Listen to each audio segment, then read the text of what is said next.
When most people think of demon possession, they picture the classic projectile vomiting, head spinning around variety. While that does happen, it's mostly novice demons who cause that, the vomiting and abnormal behavior being a result of the host's mind rejecting the possession. In reality, most demon possessions are a lot more subtle. They're the little voice that tells you that you're fine to drive when you know you've had too much, or that you can cheat on your wife just this once and no one will ever find out.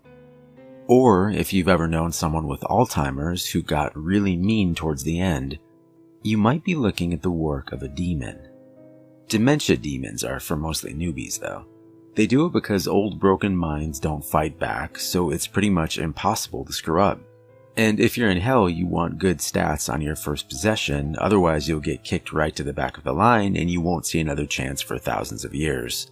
Oh yeah, the line. Everybody in hell gets a number in the line, and the more evil you do with each possession, the better your place in line. So if you're lucky enough to get a possession, you better wreak havoc and try not to get exorcised or killed. It used to be hell trying to keep track of the paperwork of who went where, but things are running a lot more smoothly with the new computer system. We're still way behind Earth technology, of course. We don't get a lot of computer engineers down here for some reason. We've got plenty of salespeople though. But before you can even hop in the line, you've got to go through what basically amounts to demon college. They call it a college, but it's really more like those corporate training seminars they have in America. Satan wanted it to be soul-crushing after all. Most of the introductory stuff is boring, like how to take control of the mind of your victim. That really is the foundation for everything though, because if you can't do that, your victim's mind will kick you right out and you'll be back in hell, at the back of the line with a failure of possession charge on your record. And you definitely don't want that. The advanced stuff is where it gets more interesting, and you get to choose a specialty. Most people go into addiction because it's one of the easiest majors and you get a reasonable amount of time before your host ODs or just gets used up.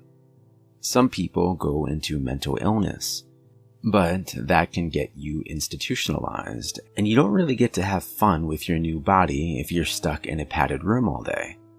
There's also a dictator class.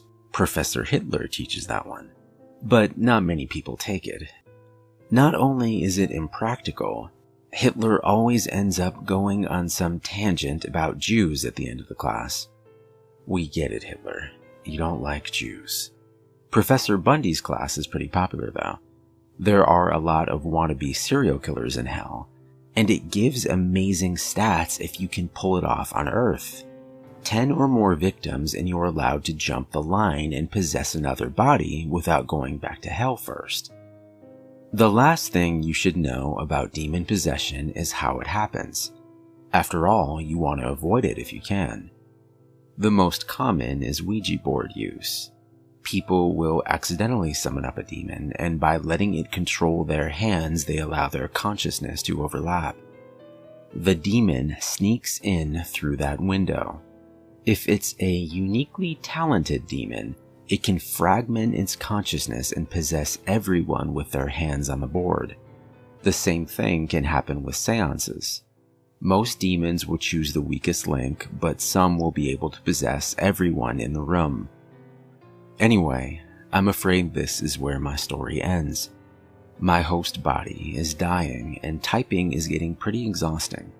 But before I leave you, there's one more thing I want to tell you. The most ancient and skilled demons only need a tiny overlap in consciousness to possess you.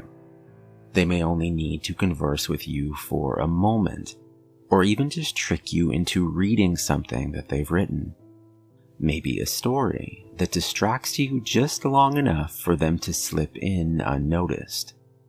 You may feel uneasy or paranoid when it happens, or you may feel nothing at all. How do you feel now? Thank you guys for watching, and don't forget to subscribe for more videos.